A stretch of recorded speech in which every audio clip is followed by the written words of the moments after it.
Let us see what is invisible indexes in Oracle 12c. Invisible index is not visible to the query optimizer. Then what is the use of invisible index?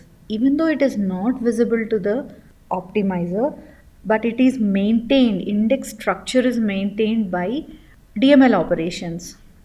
Any type of index you can create as invisible. So let us see how do we create. You can create invisible index using this command, create index name on the table, column name or column names, and you have to use keyword invisible.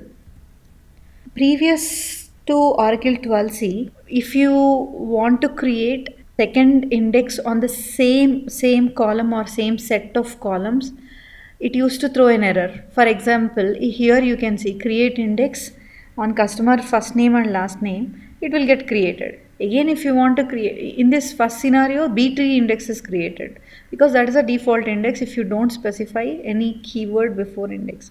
In the second statement, create bitmap index. If you try to create in Oracle 11g or versions prior to 12c, it used to give error. But in Oracle 12c, you can create any different type of index with invisible keyword. This is allowed.